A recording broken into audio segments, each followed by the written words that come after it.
Almas de Rojo, Francisca Solar. Sonó la alarma y ambas corrieron hasta el portón. Se sonrieron. Chequearon que los segunderos de sus respectivos relojes se movieran al unísono y entonces se despidieron con la mirada. Bianca corrió hacia su edificio, Lidia hacia el suyo. A veces Lidia quería abrazarla. Observaba a Bianca varias veces al día sin que ella se diera cuenta. Buscaba memorizar cada detalle de su rostro. Quería dibujarla, pero debía imaginar lo que había tras su máscara antigases y eso era un problema. Su mentón sería cuadrado o en punta, su nariz sería redonda o aguileña. Solo tenía bocetos de ojos marrones. Al día siguiente, a la misma hora, al terminar las clases y frente al portón, Lidia se atrevió a pedírselo. El entusiasmo la presionaba y no había ningún adulto cerca. Di que sí, son 15 segundos, rogaba en su mente. Porque no dijo ni una palabra, claro, pero movía mucho la punta de sus pies.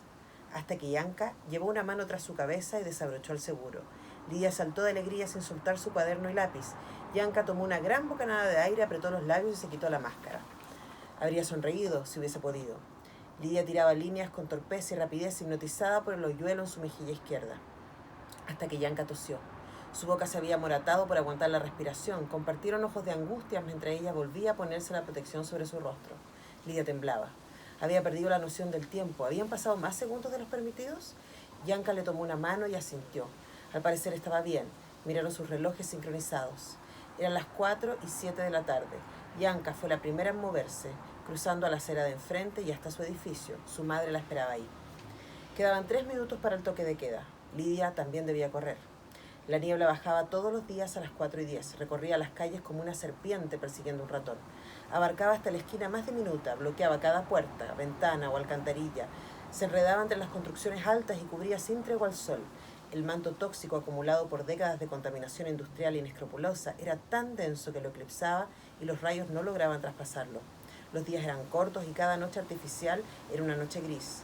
A las 7:20 de la mañana se disipaba, permitiendo a los habitantes tener una vida relativamente normal, porque ahí todavía tenían suerte.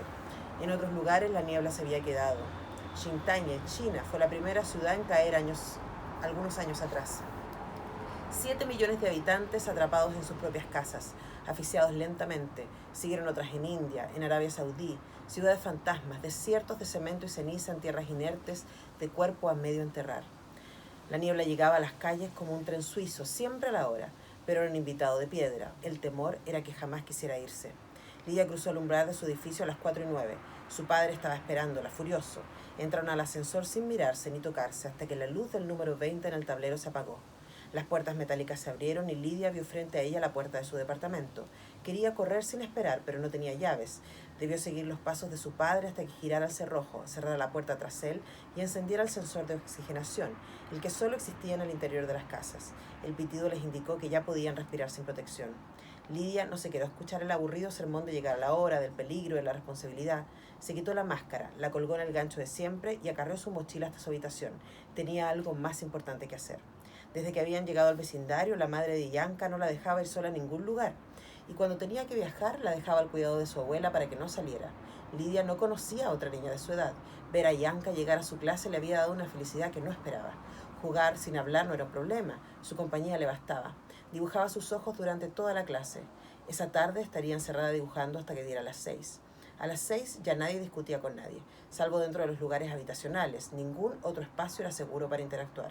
Las personas iban a todos lados con sus protecciones antitoxinas. Cubrían nariz y boca. Y si hablaban, nadie les entendía. Se sugería no hacerlo para no malgastar aire respirable. Por lo que las calles eran un perpetuo mutismo y las casas un permanente desahogo. Pero el silencio colectivo era total a las 6. A esa hora ya nadie discutía con nadie en ningún lugar porque era la hora de las almas. 5 minutos antes, Lidia tomaba del cajón un globo blanco incandescente para helio, de esos que se conseguían fácilmente en el mercado negro. Lo inflaba con un dispositivo instalado en la cocina y lo pintaba de rojo con un plumón. Entonces, de la mano y con su máscara puesta, subía junto a su padre a la azotea. Familias completas se congregaban ahí, desafiando el toque de queda por una razón importante. Como la niebla plena los dejaba ver más allá de sus pies, los globos permitían identificar a los cuerpos en movimiento y evitar los tropezones. Los numeraba como un ganado en un prado. Pero era agradable descubrir brazos y hombros entre el humo espeso. Podían asegurar que tras cada protección había una sonrisa. Cada globo era un alma aún viva entre nubes de provedumbre. Entonces los amarraban a las antenas inservibles que alguna vez se usaron para ver televisión o conectarse a internet, enviando un mensaje de esperanza a la distancia. La noche gris se llenaba de puntos blancos brillantes por una hora y 2 puntos rojos, el de Lidia y el de Yanka. Lidia amarró su globo y fijó la vista hacia el norte, donde estaba la azotea del edificio 72. No veía más que puntos titilantes, hasta que unos segundos después, una esfera de su color favorito apareció entre las blancas como siempre lo hacía. Sonrió.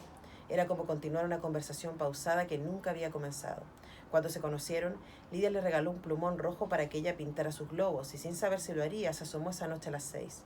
Ver ese resplandor de color entonces y ahora la hacía sentir en Navidad. Siempre serían distintas, pero siempre sabrían que la otra estaba ahí. A las 7:23 de la mañana, Lidia esperó a Yanka en la esquina habitual para caminar juntas los pocos metros hasta la escuela. Apretaba bajo el brazo un especial retrato terminado en grafito, envuelto en papel transparente y sujetado con un lazo azul. No sabía por qué estaba tan nerviosa y alegre a la vez. A las 7:28 sus nervios ya eran preocupación. A las 7:30 pasó desconsuelo. La calle estaba vacía, el timbre había comenzado a sonar y Yanka no llegó.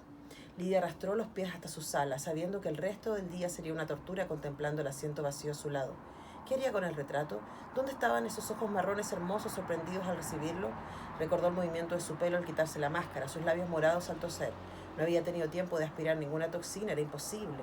Intentó convencerse de que debía de haber otra explicación, pero sintió la culpa como una punzada en el estómago. En la tarde, tras la escuela y a las 6, Lidia subió las escaleras de 2 en 2 hasta la azotea y amarró su globo rojo antes de que hubiesen suficientes blancos para acompañarla. Y la hora ahí se hizo eterna. Esperó intranquila hasta las 6:59, sin despegar su mirada del norte. La gruesa neblina solo mostró puntos homogéneos que flotaban en el silencio. Ninguna alma roja. Tampoco la segunda noche, tampoco la tercera. Tenía que haber un error. Durante la cuarta noche ya no pudo dormir y entre lágrimas ideó un plan. A la mañana siguiente bajó del ascensor con paso firme, decidida a modificar la ruta usual. Ya no caminaría hasta la esquina de la escuela, sino que tomaría inmediatamente la calle hacia la izquierda y buscaría a Yanka en su edificio, aunque tuviese que golpear cada puerta. Estaba segura de que nadie podría atención a su cambio de rutina, que podría salirse fácilmente con la suya, pero su padre bajó del ascensor contiguo un segundo después de ella. Le tomó de la mano, caminaron hasta la vereda y apuntó hacia la escuela. La iría a dejar hasta la entrada. Hace un tiempo habían acordado que Lidia ya tenía edad para ir sola, pero quizás su extraño comportamiento en los últimos días había levantado sospechas en su padre. No le había dicho nada sobre la ausencia de su amiga Yanka, porque verbalizarlo era hacerlo real. Lidia se resistió a la compañía, pero luego se dejó llevar. Un adulto tranquilo era un adulto menos suspicaz. Se escondió en el baño 10 para las 4 de la tarde. A las 4 en punto se abría el portón para la salida de los alumnos, pero la puertecilla lateral, que solo utilizaba el portero o algunos profesores, estaba siempre sin llave ni vigilancia. La cruzó con la garganta apretada, nadie la vio, nadie la siguió. Era el momento de correr. El edificio de Yanka era igual al suyo, los mismos ladrillos, los mismos pasos, las puertas que daban a la calle eran de vidrio y ahumado por tanta exposición a la niebla, y las manijas estaban cubiertas de un polvillo ocre. Lidia acercó su rostro, se apoyó con sus manos, pero no pudo ver hacia adentro. Tampoco pudo pasar, pues el reglamento de propietarios exigía ingresar un código en el tablero para comprobar el acceso. Golpeó 1, 3 veces, hasta que le dolieron los puños. Quiso gritar el nombre que la mantenía en vela, pero solo escuchaba el ritmo de su propia respiración tras la máscara. Su pulso se estaba acelerando, el sol se escondía, eran las 4:02. Abrió su mochila y dejó el retrato de regalo en el piso, entre retrasos de neblina. Luego sacó un plumón rojo, le temblaban los dedos y escribió: «Estaré aquí, siempre», sobre el papel transparente, y lanzó el paquete bajo la puerta antes de que más lágrimas ensuciaran el visor de su máscara. Eran las 4:09, ya no podía ver sus propias manos. La teoría más compartida por los vecinos es que al querer regresar a su propio edificio, Lidia no pudo encontrar el camino. Otros dicen que se perdió a voluntad, que la pena la cegó. Esa misma noche su padre, mortificado, salió a las calles siguiendo su pista sin escolta y tampoco regresó. Las pocas horas de luz natural no alcanzaban para profundizar la búsqueda, nunca los encontraron. Lo que sí encontraron fue el dibujo de un rostro de niña, abandonado en las baldosas del edificio 72. La imagen sin máscara era difícil de identificar, pero Yanka la reconoció de inmediato. Era un autorretrato, los ojos azules de Lidia eran imposibles de olvidar. Regresó a la azotea después de 4 noches sin salir. Mientras su madre estuvo de viaje, su abuela se había encargado del rito, situando un globo en nombre de las 3, uno blanco, como todos. Yanka nunca olvidaría ese error. Han pasado casi 10 años, pero desde entonces, y tras las 6 de la tarde, Yanka amarra 2 globos rojos, brillantes, a una vieja antena. En sentido estricto, Lidia sigue ahí, enmarcada sobre el respaldo de su cama. Siempre estará ahí.